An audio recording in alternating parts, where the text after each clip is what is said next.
In late 2023, an odd news came from Belarus, Russia's satellite. Belarus at the time had a space program. There were some funds allocated in the federal budget, and there were some works underway. The space program was not much, but it was there. Then Belarus President Lukashenko unexpectedly cancelled country's space program and used its funds to build two large potato storage facilities, warehouses. Space flight can wait, and potatoes cannot, thought Lukashenko. At the time, it seemed like a joke, and that was exactly how I presented it, as a joke. But the joke, it was not. At the time, Lukashenko already knew of the upcoming food crisis creeping into Russia. He knew that soon Russia would run out of potatoes. Its agriculture would be in deep decline and Russian economy would be drowning. Boy, was he right about building those potato warehouses or what? Howdy, everyone. This is Konstantin, and welcome to Inside Russia, where usual Russia is explained by the unusual Russian. As usual, you will find plenty of truth, common sense, and logic here, and you will not find any BS, propaganda, or lies. Also, you will find some emotions because, hey, I'm a human being after all. It's going to be quite an interesting message. It is May 29th, 2025, and if you go to a Russian food store, you'll find Spotkin costing a little shy of 100 rubles per kilo. Prices range, of course. In some stores, you might find it for 80 rubles and in some for 160.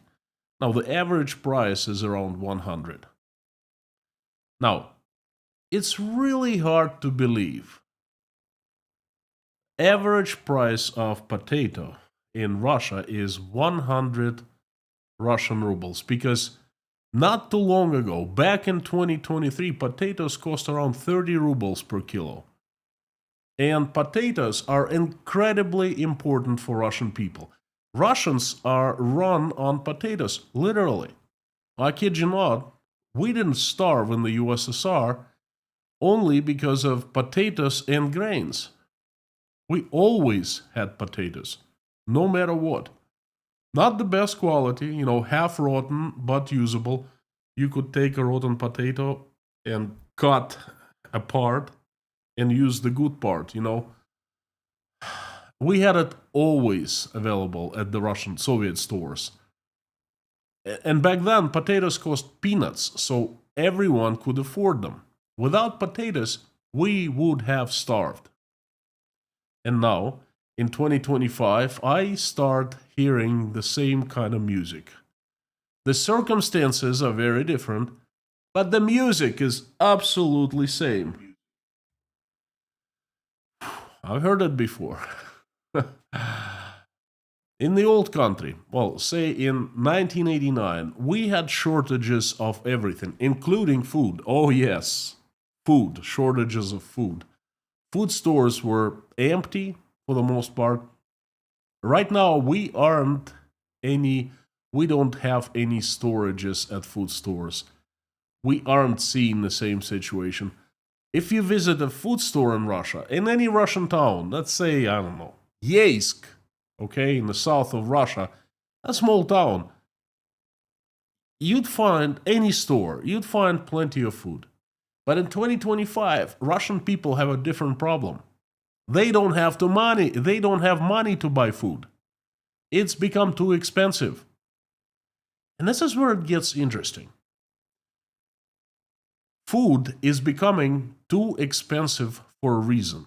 It's becoming too costly for Russian farmers to grow and produce food.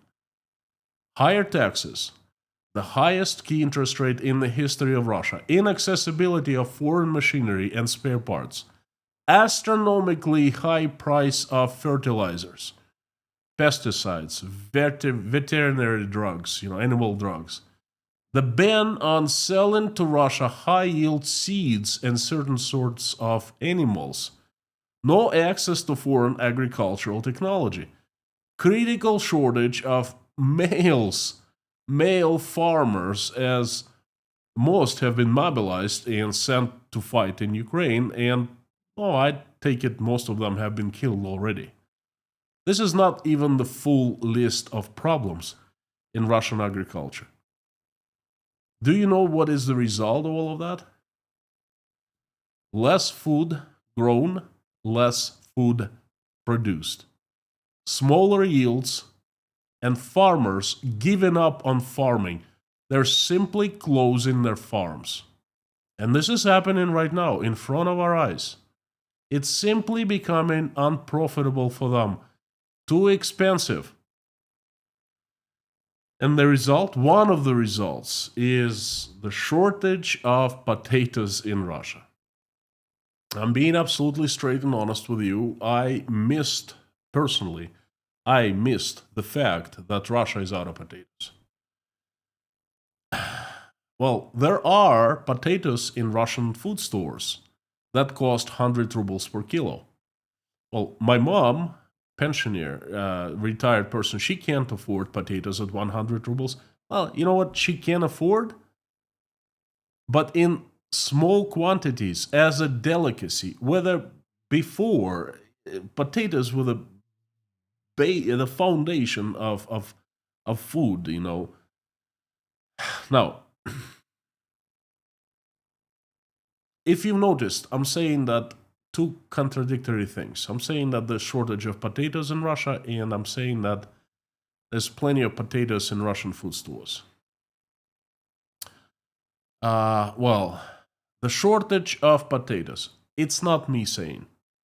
It's Russian President Vladimir Putin himself. I missed it. He didn't. He picked it up. He knows. And he informed the entire world that Russia is out of potatoes. Check this out.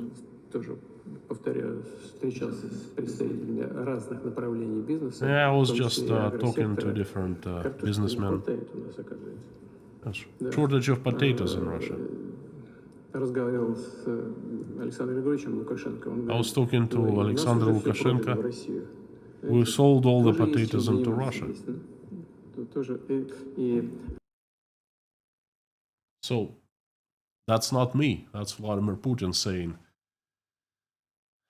no potatoes. What about the potatoes that can be found at the Russian stores now?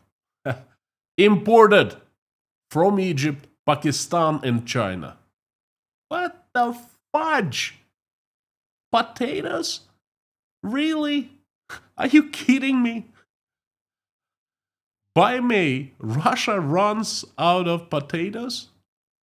It's like running out of sand in Sahara Desert or running out of snow in winter in Siberia. Okay, that's incredible. Russia is out of own potatoes. It is a fact. Putin confirmed it himself. It shows a deep crisis in Russian agriculture. The reason is actually even deeper than higher costs, sanctions, etc. What you're seeing right now, if it is a perfect example, perfect picture of Russia changing. The real reason that Russia is having shortage of potatoes right now is that Russian farmers are people with own interests. And in Putin's Russia, the interests of the state are above the interests of people.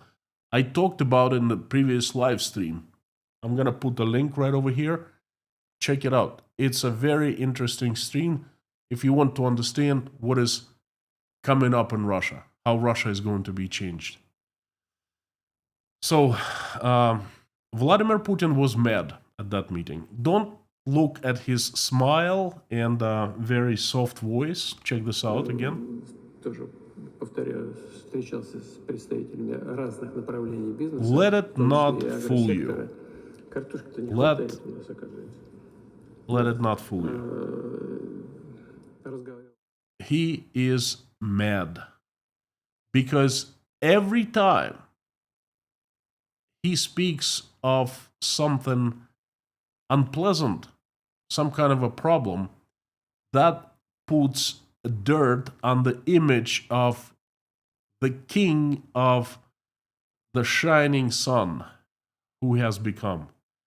And country is that Vladimir is Putin is running is absolutely fabulous.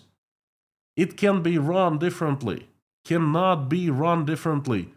The fabulous Tsar is running fabulously his country. And of course, people are happy. That's how it works in Russia. And all of a sudden, in this perfect picture, lack of potatoes. Well, okay. What about Belarus? The country is a vassal of Russia, and the only product of the entire country is potatoes. It sure can always give Russia a helping hand by selling all potatoes Russia needs, right? Now, that's where it gets interesting. Back in late 2023, I made a joke about Belarus terminating its space program. Well, Lukashenko said it was pausing its space program and building the potato warehouses instead. I made check out this episode from the live stream that I made back in 2023. That was a Friday news update. The five-time democratically elected president decided to postpone the national space program. Put it all that high-tech research and development, personnel recruiting, construction of new spaceport near Minsk, and all other required actions on hold, and allocate the funds where they are needed the most now. All space program funds in 2024 will be transferred to the construction of a new potato storage facility. Well, wait. Let me explain. Don't laugh. It'll not just be a regular potato warehouse. It's a new, innovative, high-tech project. Not just a regular warehouse. No, it'll be big and very modern. It'll be, how do I say that, of cosmic scale? Cosmic scale, that's right. Entire funds of Belarusian space program will be spent on this construction project. It's going to be large. It'll hold 500 trucks full of potatoes. Something like this. The rumors have it, it'll employ 90 people. We'll have digital locks with code access, these tiny buttons. It'll have 19 security cameras over the perimeter.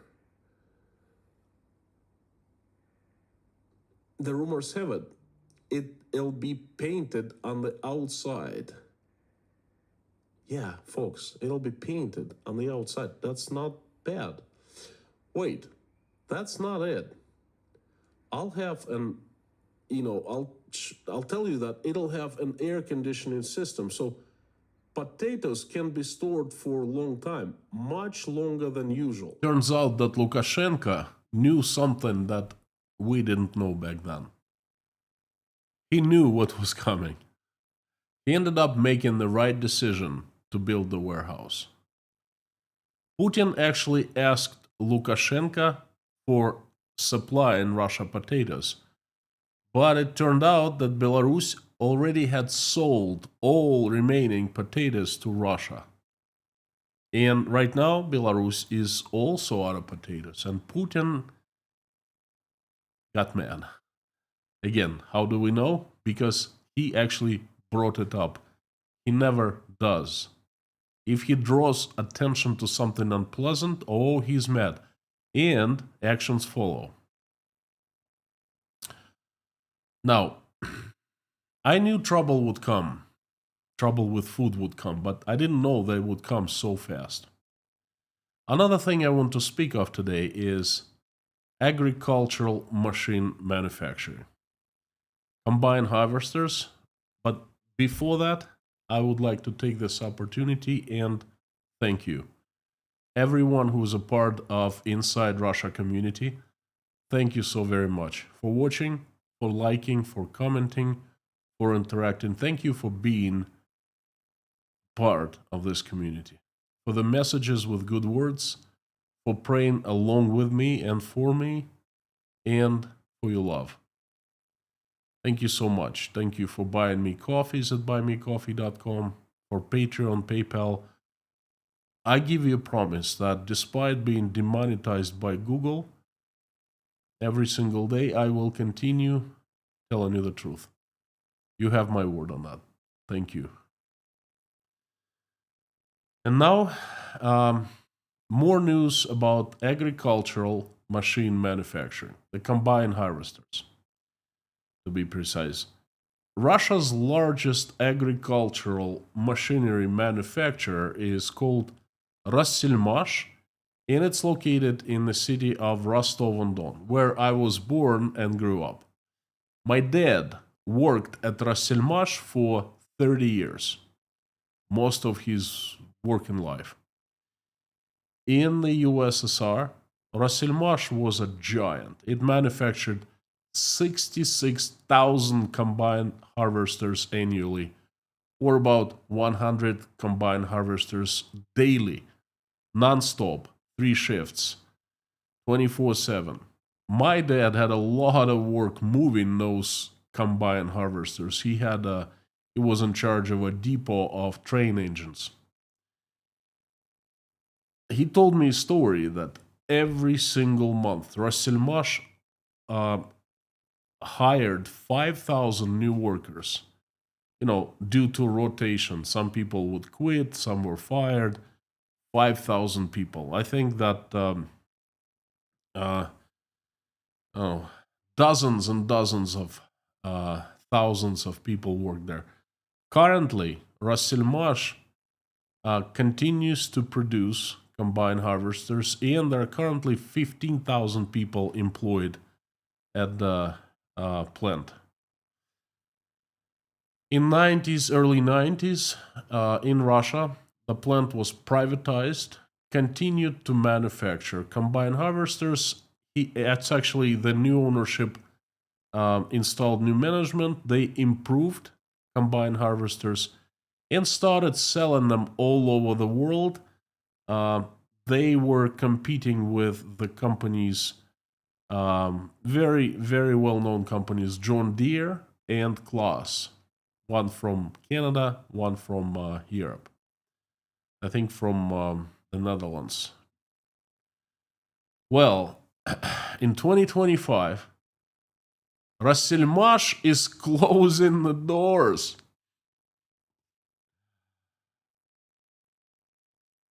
Rosselmash stops production of machinery and sends all the employees to unpaid vacation.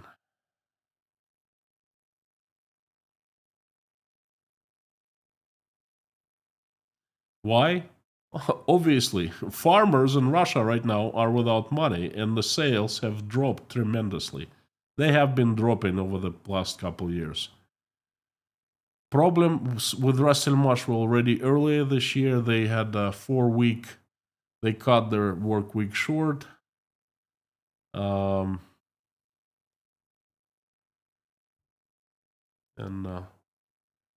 basically no sales.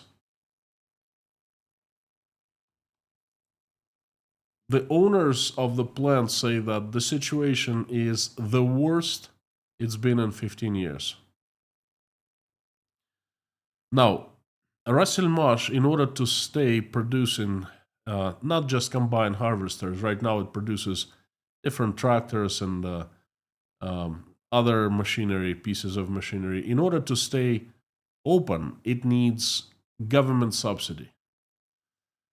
I heard a few Russian senators have made a case of Rasilmash in Russian parliament yesterday, but asking for subsidy. But whether Rasilmash will receive subsidy is an open question, and something tells me no. For one simple reason, Russian state doesn't have any money. It doesn't have funds. It's run out of money. And whatever they can find, they send to the military industrial complex to support the war. So for Rasilmash, and I'm pretty sure that for other agriculture enterprises, it's been the worst year in 15 years. This situation gives us an understanding of current situation of Russian agriculture. Things are very, very bad. Now, in the past, if you follow my live streams, I always sticked to one idea that no matter how bad things would become in Russia, Russian people would not be starving. Well, my reasoning was this. In the USSR, things were so bad. I mean, so bad. Shortages of everything. But at the same time, we didn't starve. We had plenty of food. We had macaroni, I guess, low-grade pasta.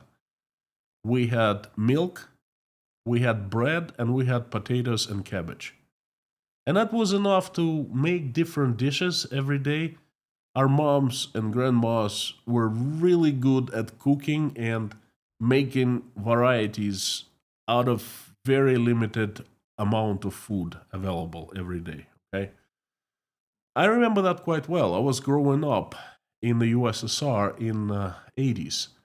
In the late 80s, things got so bad, but we were never hungry.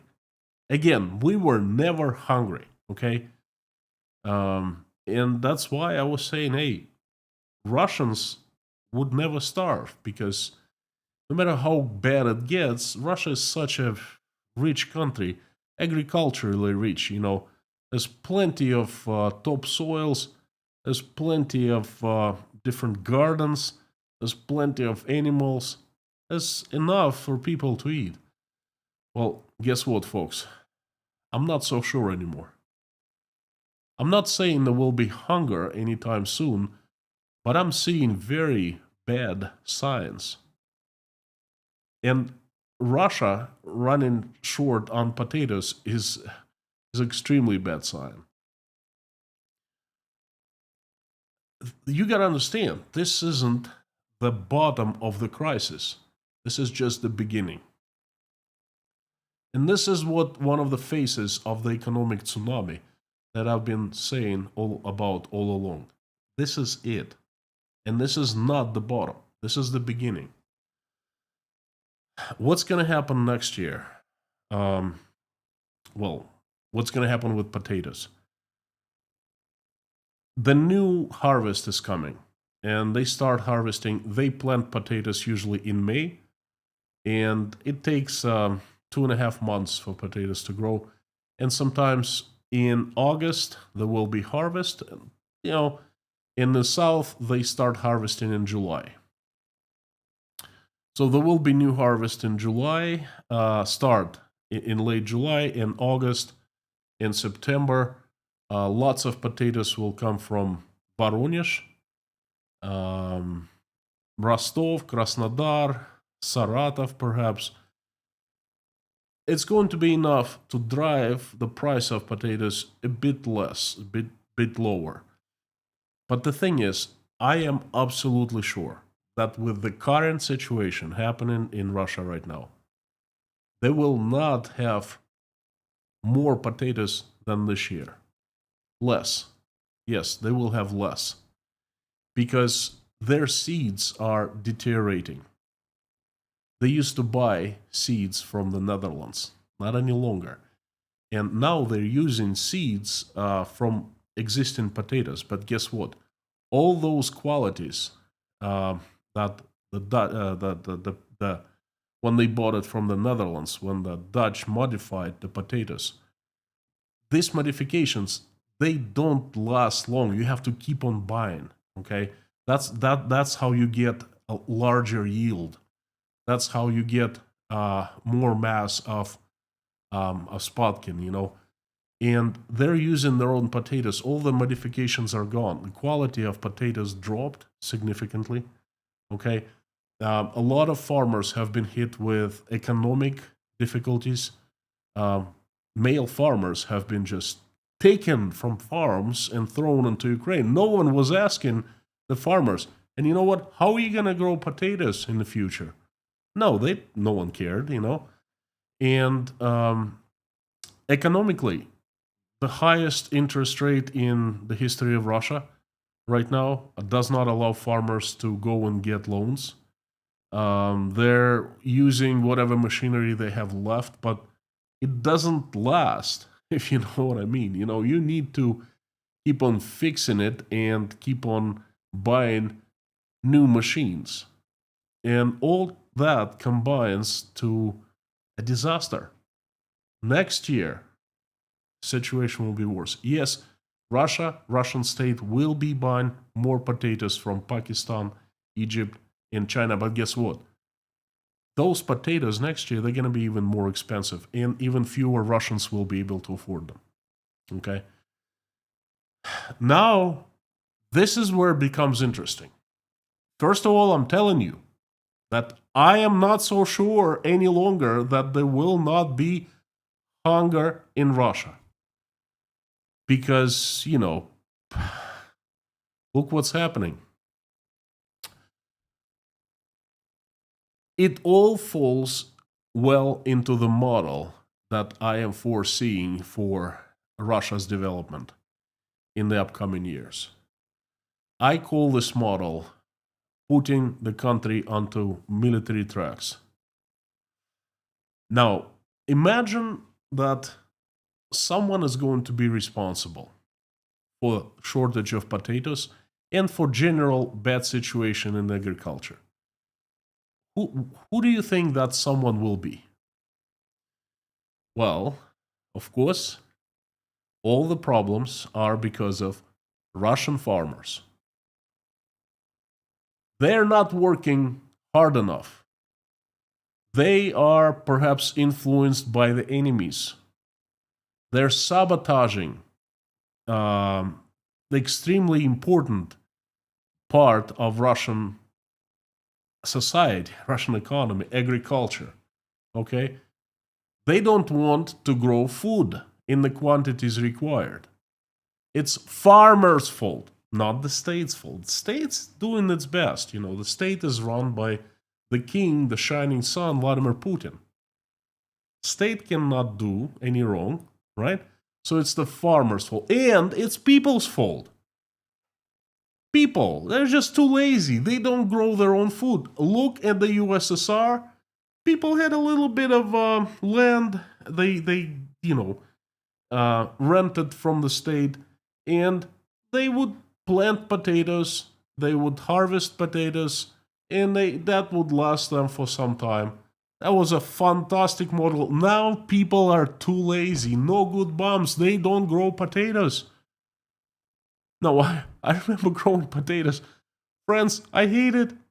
I still hate it. I hated it back then, and I hate it now. But you know what? I think that Russian state will force people to somehow provide some food for themselves. And that goes well into the model because once those who are to blame will be found, the farmers, then Vladimir Putin will announce that the current system of Russia, where there are private farms, small, medium, and large size, the current system has failed. The farmers have failed. It's not working out. Something needs to be changed in the agriculture, and the state would be stepping in to take things over. And of course, no one is going to be talking about the real problem lays that Russia is waging the war in Ukraine. Russia is destroying its economy. Russia is sucking all the money from the citizens, the taxpayers. Russia is making tremendously difficult for private businesses to operate, to work. No. That's not going to be mentioned. The farmers have failed to grow food and provide at reasonable prices. Mark my words, I think that we're going to be hearing a lot, and I would say that'll happen at the harvest time in August, September, perhaps. And after that, the state will step in. The land will be nationalized completely or partially from some farmers, from all farmers, that I don't know. And state managers will step in. And, they'll take it from there and they'll be running things like in the good old USSR. Welcome, Gosplan. Welcome back. It's not necessarily going to be called Gosplan, but the idea, I think you get the idea. Well, friends, I'm sure that there will be plenty of news coming about Russian agriculture, and that's area where, first of all, I have many insights. Okay, back in Russia, I have many friends and people I know who are in farming, who, just answer my questions. Second, this is a very important area for life of the country, and I'm going to be watching closely, keeping my eyes open. And there are plenty of news come out every single day, and guess what? I already talk about that every single day in Patreon account of Inside Russia. I'd like to remind you that there's Formula 54, 9 news that matter, significant news, important news every day, selected by me, and with my commentaries and analysis made available to patrons of Inside Russia. That way, patrons can stay on top of things that happen every day. And I have added a new type of content. I call it the daily snippet. I take one topic that I find extremely interesting and talk a little about it in a video and upload the video for patrons. It's not as large as a live stream. It's not as little as the news. It's somewhere in between. So it's interesting. Feedback I've received so far is very positive. So check it out. Consider becoming patrons of Inside Russia. And this is my message for the day. Thank you very much. Tomorrow, expect the Friday news, crazy news update. I'm working real hard on finishing on time, so it'll be aired on Friday. On Saturday, there's a private live stream for sponsors, patrons of Inside Russia, and on Sunday, I'm taking a day off. So thank you so much. Now, I would like to invite everyone to have a conversation, a live stream chat. We have lots of people today. I am ready to answer any questions that you fire at me. Try to answer as many as I can. We have about half an hour, so fantastic. This is actually my most favorite part of any live stream, when I see that I don't just sit in front of a camera, but all of a sudden the live stream chat, is turned on and it explodes with people, you. So that's fantastic. Thank you for being part of the live streams. So live stream chat is on. Let me just quickly adjust it. I usually put the live stream chat in a separate window. It's much easier for me that way. While I'm doing that, I want to remind you that this live stream is the best community. This live stream chat is the best community on internet, and this is due to the efforts of the best mods in the world. The moderation team consists of Lorna, Mami K, Bob S, Harry Potnin, Amir Fazad. Fantastic to see you, friends. Thank you. And I also would like to remind you, if you want me to see your message or question easier, please put it in all caps and put Inside Russia after @ That way it's highlighted in a large orange box and I see it much easier. And if I miss your question or comment, it doesn't mean that I ignore you. It means that I just missed it because there's so many questions. So keep on posting until I see it. Thank you.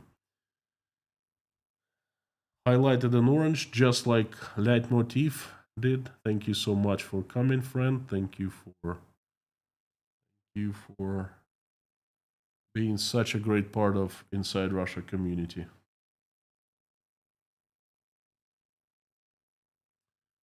So, usual suspects, you know who you are. Welcome. Thank you. Great to see you.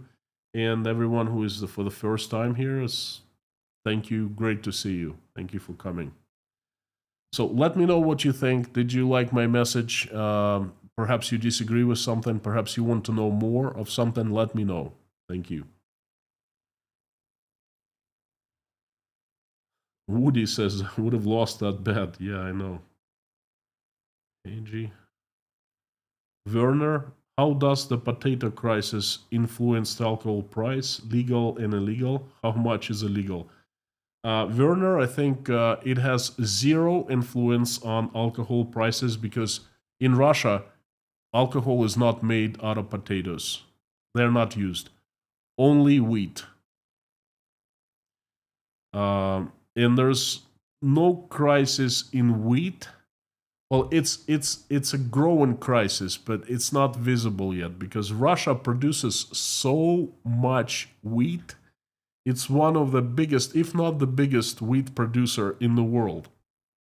And has plenty for domestic consumption and plenty for making, it's called drinking alcohol or drinking spirit, or and that's what is this 100% proof?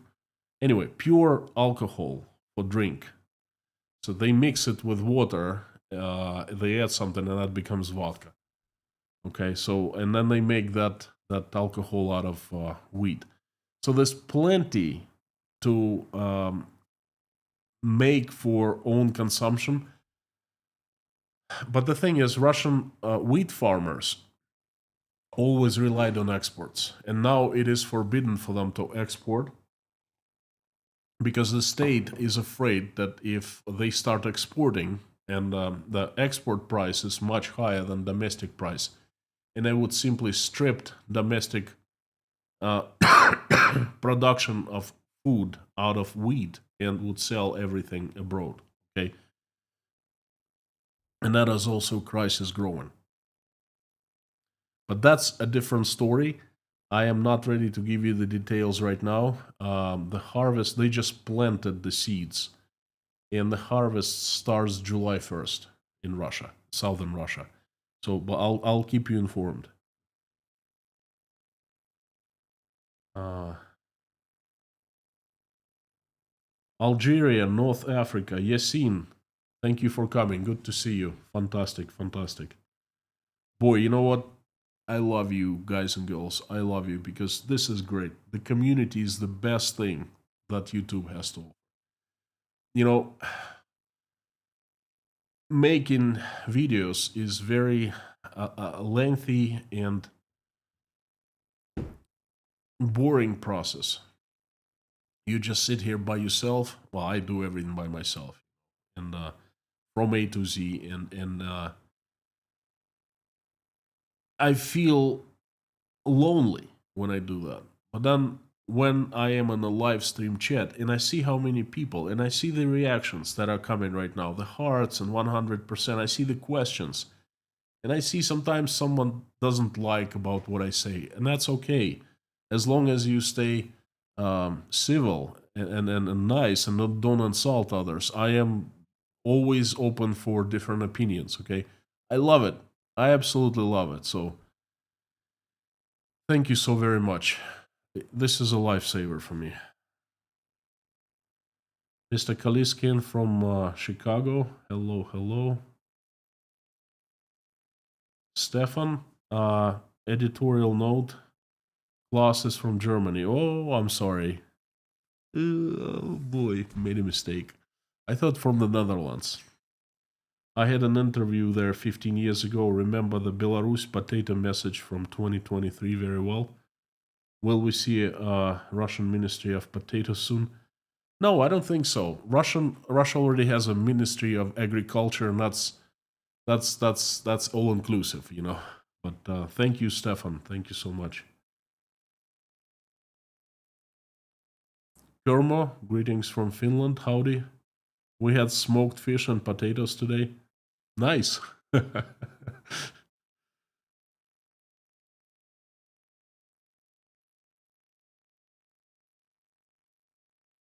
Made up Max, David Sells, thank you for coming. Thank you. The Highwayman, good to see you.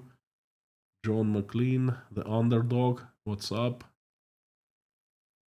English only, be nice to everyone, each other. Lorna is number one. Hello, agreed. Jones, I agree with you. Paul King, if the Soviet Union is returning, does blood come back too? Well, no, blood hasn't left Russia. Blood is as bad right now as it was in the USSR. It's the same thing, you know. It'll take different shapes and forms, but the core of this phenomena is not, it has been there, hasn't disappeared in Russia. I have the entire live stream on blood. I've done like 1,200 live streams at this point, and I don't even remember which year I did that. But oh, this is nuts. I don't know. Is there anyone on the internet on YouTube who's done more live streams than I have?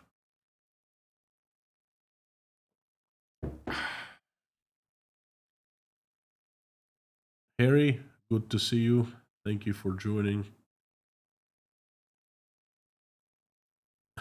You know what I was gonna say at the end of the live stream? You know what, friends? Instead of popcorn, I'm gonna take a bag of potato chips and monitor and watch the situation and enjoy the show.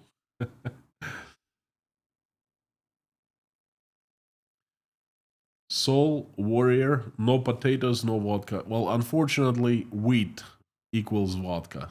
The Russians don't make vodka out of potatoes.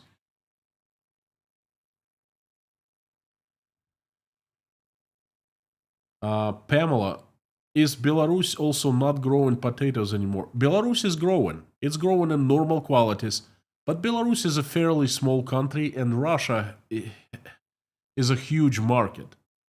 Okay, what they grow is not enough. Lukashenko is also pretty mad at his own farmers, and his control over the farmers is much tighter than Putin's at this point. So he ordered them to grow at least 10% more potatoes this year, and perhaps more. So they're still growing, but that's not enough. Not enough. Not enough. Carlos, is going to be also shortage of grain, and then when bread, for instance, in Russia. Grain would be a disaster because there's no bread. But I don't think there will be a shortage of grain. It's just it's going to be more expensive because state will be taking over, and grain is grown by both small and large farms, small farmers, individual farmers, and large corporations. Bill Bush, I love potatoes, eat them almost every day. Me too. They're not good for us, you know, in large quantities, but I do like potatoes as well. Oh, I grew up on potatoes. You see, I wish I had a camera when I was little. I would have showed you everything. It was crazy. We had potatoes every day. Sometimes all we ate was the dish called puree, mashed potatoes, and with cabbage, and cabbage would be fried in a certain way. mom tried to get meat with potatoes because meat goes well, but we rarely had meat. That was the problem. Hey G, Constant, wonderful idea snippets. Have you read the essay "Powerful Power of the Powerless"? Your thoughts? Um, I have not read the essay. Let me just make a mark of it.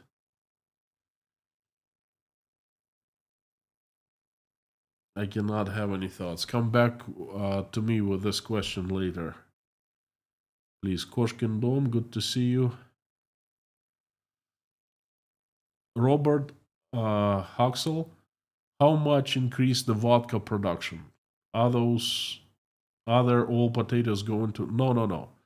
Like I said, in Russia, they don't make potatoes out of vodka out of potatoes. Grain, wheat, that's what they make it out of. Or wheat grain. You know what I mean. They grind it into baking flour and make bread out of it. Vodka production actually is fallen in Russia. Well, not production, but the sales. Because people are switching to moonshine. Vodka is becoming too expensive and they start making their own booze. And that's another sign. And I talked about it. That's a very serious sign of how things are going in the state. Because I remember in the 2000s, there were reports that people were switching from vodka to cognac and Scotch whiskey because they had more money. They could afford better quality drinks. And they were dropping beer and vodka and they were switching to wine. Okay, and that also is an indicator that that people are doing like better in terms of money, earning more. William Volslega, I like this guy. Likewise, I like this guy William as well. Leitmotif, what was the staple food in Russia before potatoes were introduced? Oh, I don't. I read some history lessons. I don't. Peter the Great introduced. Peter the First, the Great. I don't like to call this guy that. Anyway, Russian Tsar Peter introduced potatoes. Came from Europe, and obviously they came from to Europe. They came from South America. But I forgot. I don't quite remember what was the staple food before.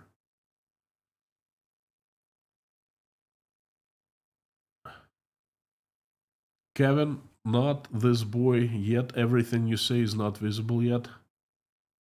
How convenient for you. I'm not sure what you mean. What do you mean it's not visible? Well, it's pretty visible to this guy. Тоже, повторяю, встречался с представителями разных направлений бизнеса, в том числе и агросектора. Картошки-то не хватает у нас, оказывается. Да. And it's pretty visible to this guy right here, who canceled his space program to build potato facilities. And you're saying how convenient for me? That's pretty. I talk to Russians every day in Russia. You know what? They're hollering now. They're complaining that they used to be middle class, and now we go to the food stores where poor people buy their food because we can't afford it any longer. Okay, so trust me, everything is visible. It's visible.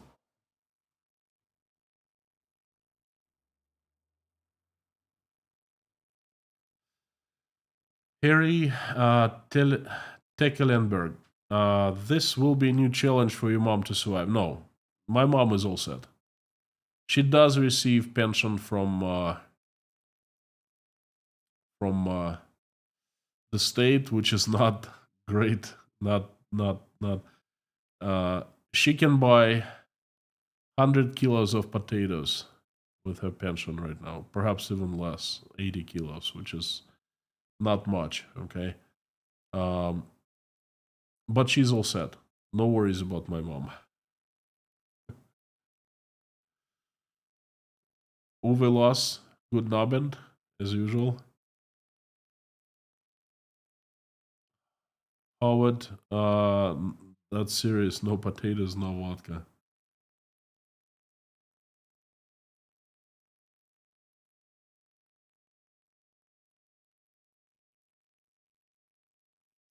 Does Russia want to build back the USSR or to make Dugin's new Neo-Eurasia?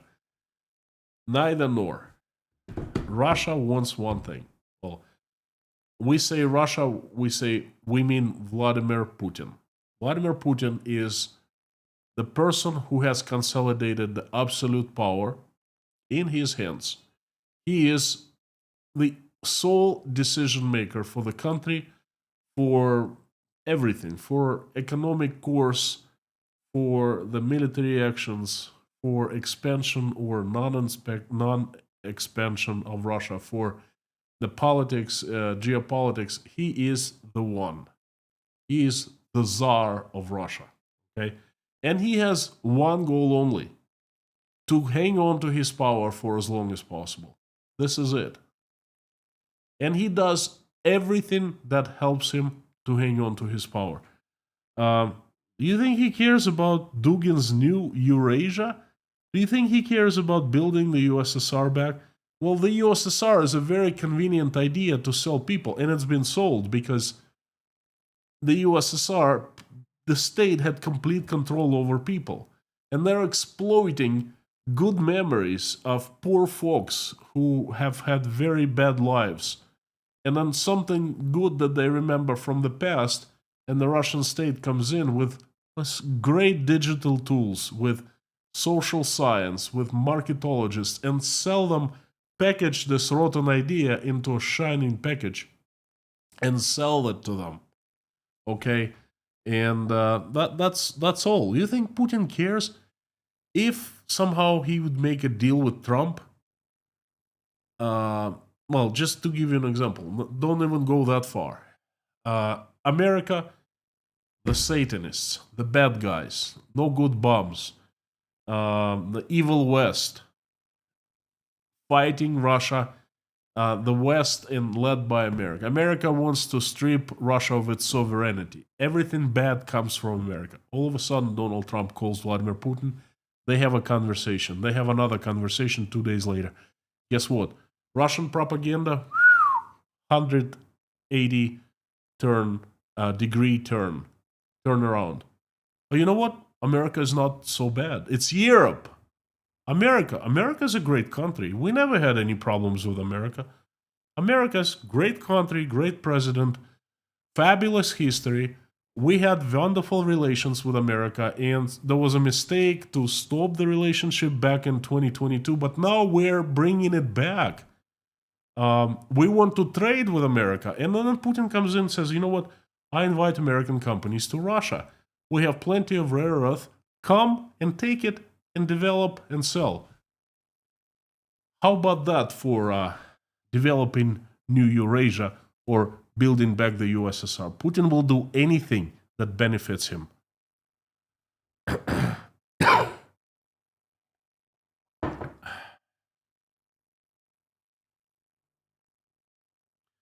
Daniel, do you think today's younger Russian generation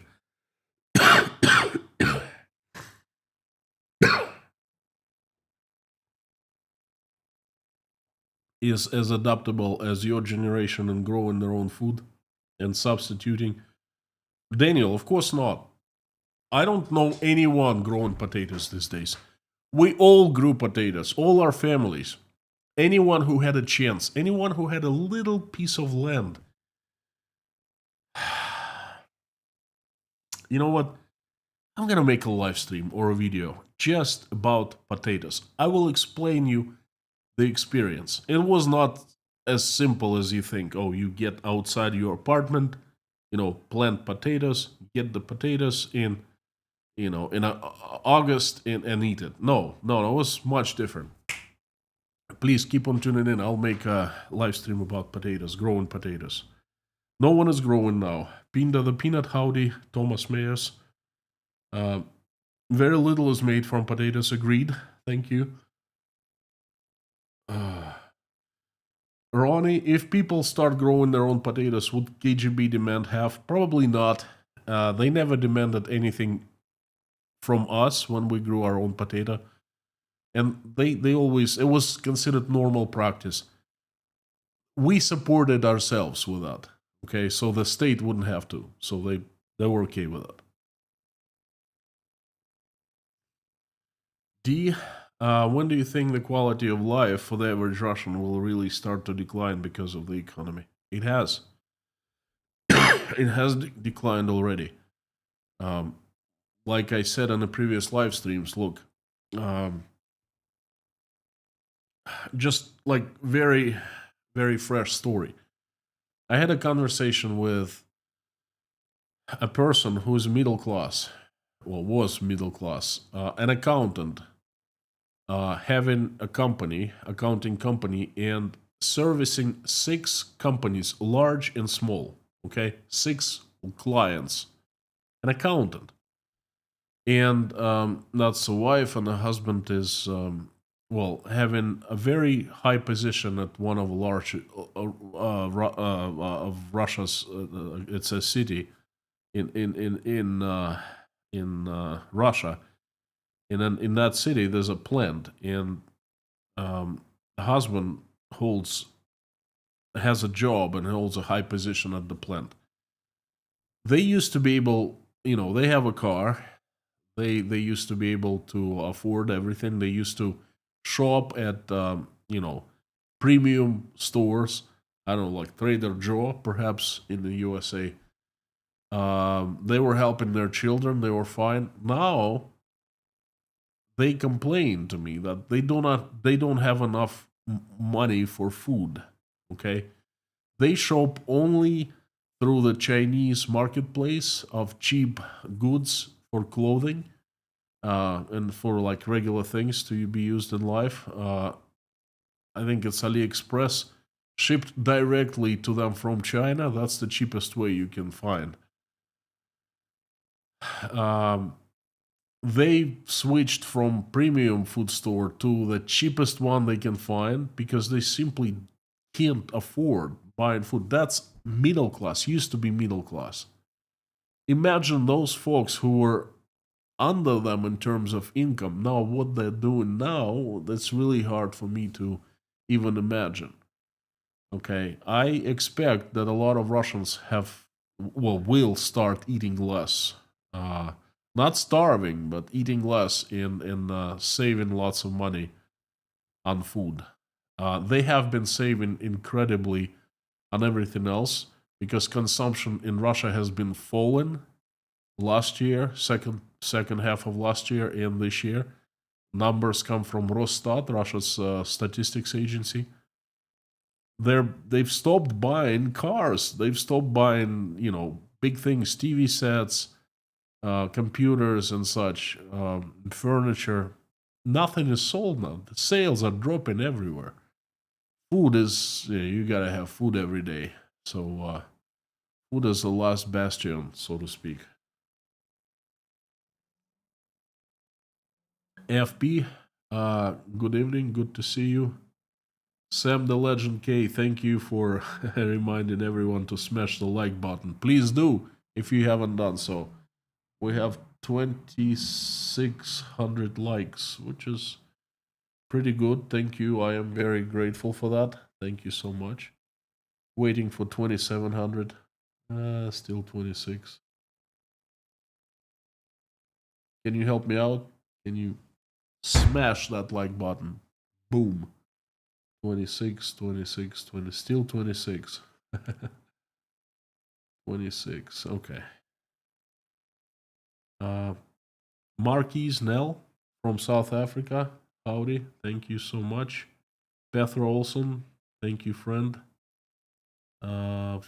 Keep on praying for you. 2,700. Thank you, friends. Kev Sullivan. Howdy, howdy. Walked behind potato plow with bushel baskets and pick up the potatoes, store them in the basement all winter. I will make a live stream how we grew our own potatoes. That was quite an experience. New T-shirt seen in Moscow. Visited Russia. Only got one potato. Ronald, thank you. Tony G, thank you so much. Howdy, sending love to Sweden. Sophia Gray, my smash is only one, but from the heart, thank you so much. The potato in chief.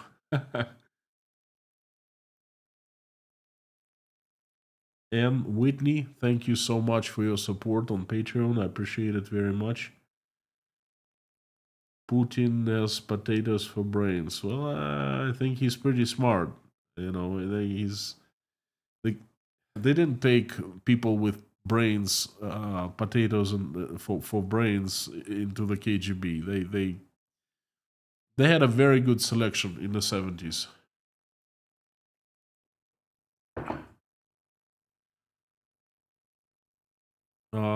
Is Putin stepping aside like the Statfor leader George Friedman speculated? You just said something incredible.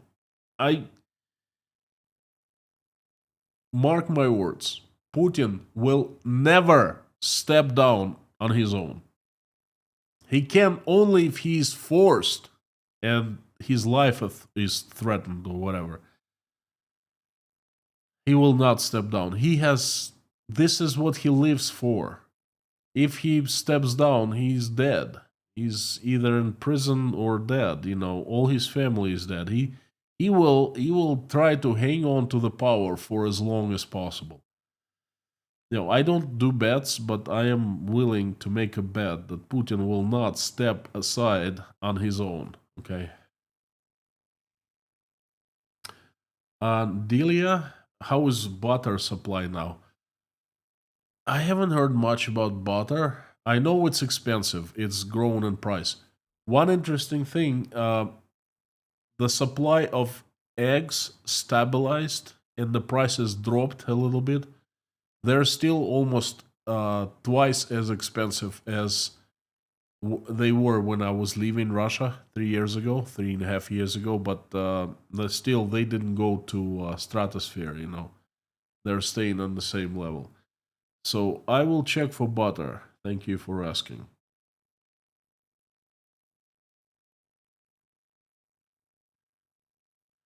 Now, a couple more questions. I'm watching the time. Mods, thank you.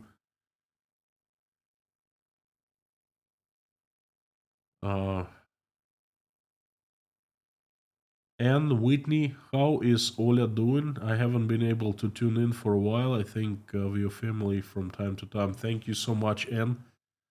Oля is doing well. Everyone in her university is devastated by the decision to drop the international students. There were very few lucky ones who had already scheduled their interviews before Donald Trump announced that there will be no more international students in the United States. What can I say? It's in terms of studying, she's doing extremely well. She's made the dean's list and she's close to 4.0 average GPA, 396 or something like that. She's got one B or B plus. All others were A's. Helping me with the news, you know, trying to cheer her up, in good spirits, so she stays in good spirits. That's what's going on.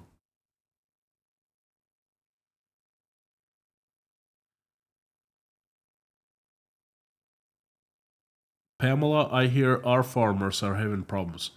Yes, they're having tremendous problems, and the entire country is having tremendous problems. You will learn on your own, I would say, in a few months. But what's with the US farmers, they actually grow as much and in the same way they did it before. Now they cannot sell to China. What are they gonna do with all the yield, with all the harvest? Uh, that's gonna be lots of bankruptcies. Let me tell you something about that. U.S. agriculture is in big trouble, but for completely different reasons. The the U.S. administration has put tax on farmers for a reason. But anyway, I am not to discuss the U.S. politics or economy. There are plenty of other experts for that. And what's Ola's major? She initially started, she picked up a major arts management, but then she took a political science class, and she did so brilliantly that the political science professor invited her to take more classes of hers, and Ola picked up minor, which is political science, and she actually likes it very much.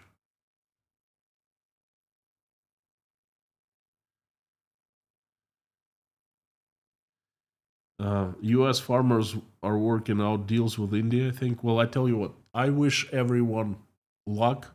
I wish everyone to succeed. I wish everyone to stay in business, to work, to have plenty of work, and to sell a lot, everything that they grow and learn. Learn that a um, sincere statement from my heart. I wish all the people are happy, healthy, and wealthy.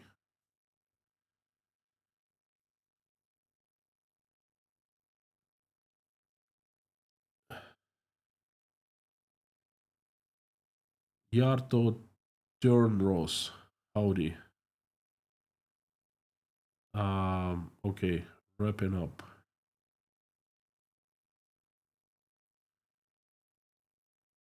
Stuzar. Putin should step down like Nikolai Ceausescu did. Well, you know what? I wouldn't rule out such possibility.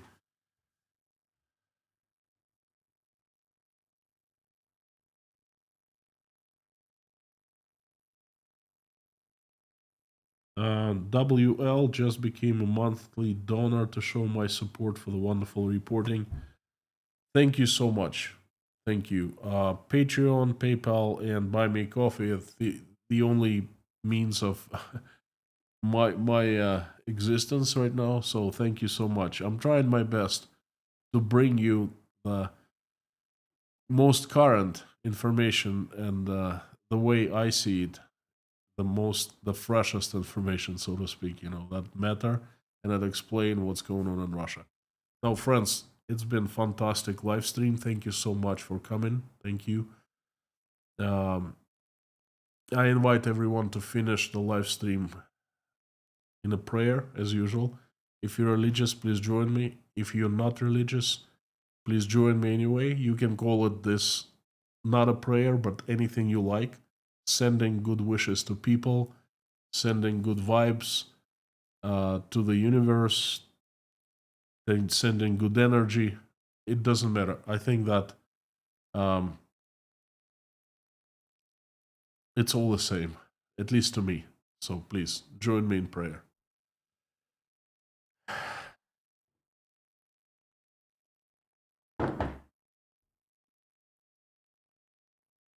Dear Lord Jesus Christ, thank you so much for giving us this day. Thank you for putting food on our tables and giving us roofs over our heads. Thank you for the loved ones, our families, children, parents, grandparents, friends. Please give us wisdom to keep the skies above our children's heads peaceful and safe. Please give us wisdom to raise our children in a way that when they grow up and become adults, they will never engage in any wars. They will just make this world a better place. For now, please keep our children healthy and safe. And keep the loved ones healthy and safe.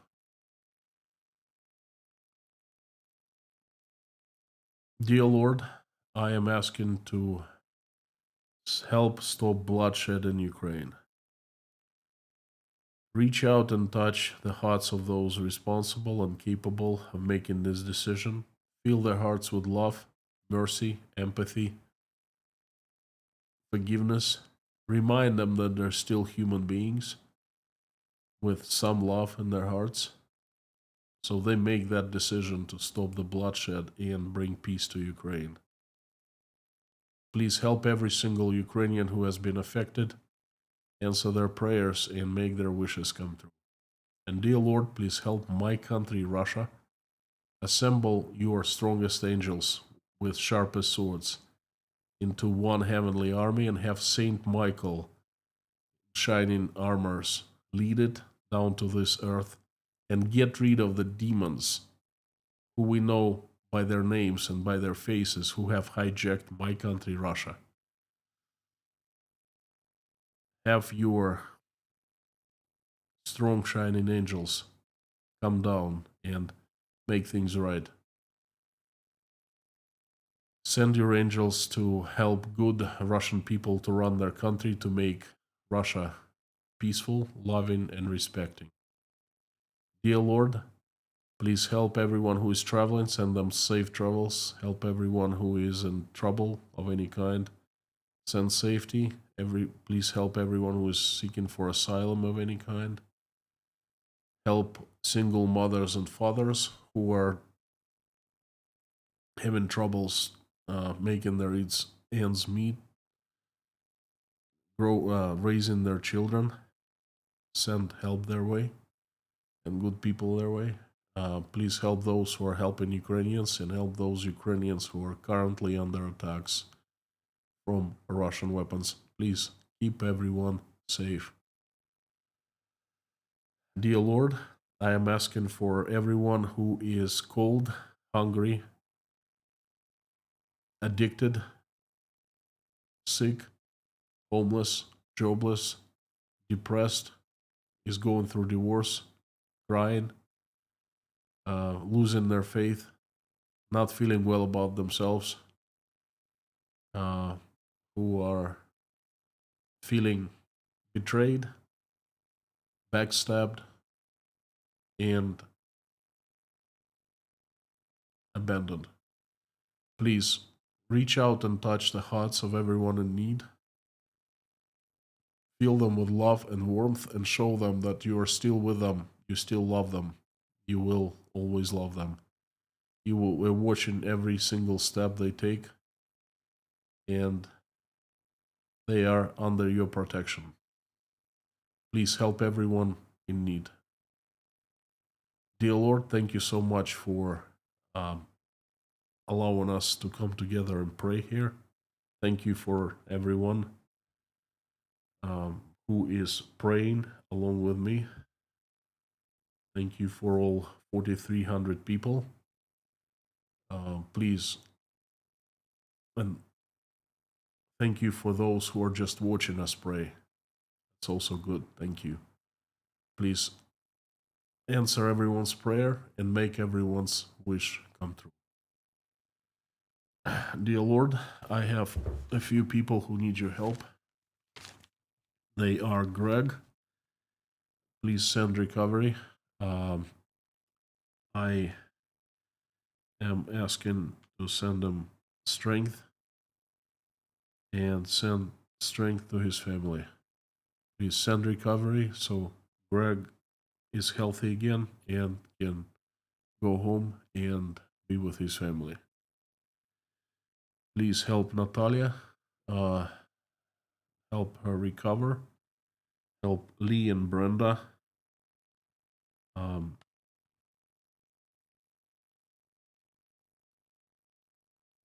Janice, Daniela Fromm and family, Rose Halbert Bronicky, Karsten, Teresa, Ron Bazoid, Ann Larson, Hannah, Jeffrey S., Katharina Holm, Mark. Thank you for helping Alex from Albuquerque recovering and becoming cancer free. Thank you, dear Lord. Please also help Tom W., J.R. McKim, Gaping with Gary, Lisa, Harry, Terry, John, Linda, Paula W, Dennis, Jason, Susie, Tim, Dory, Rhonda, John, Taylor, Wayne, Darla, George Ruberty, Pamela J, Metta, David Porter, his family, and everyone in Chernovtsi, Life, Randolph, Grace, Dean Spooner and his church, Yelena, Natalia, Michael, Jake, Oля, Dasha and Sky, Svetlana, Sergey, Liz, Ron, Koshkin Dom, Sandra, Petra Olson, Joseph, Melissa, Millie, Jodes, Philip, Eileen, Highwayman, Victor, Jeff Gibson, Derek Martinez, Denise Abbott. Thank you, dear Lord Jesus Christ. Amen. Thank you, thank you, everyone, for coming, giving me a chance. I hope you liked the message. Please come back tomorrow for a set of crazy news of Russia and from Russia. It's going to be interesting and educational. And I would like to remind you that you're absolutely awesome and you're wrong. And before I sign off, as usual, I am asking you to say along with me, out loud as you can, the following: Carthago delenda est.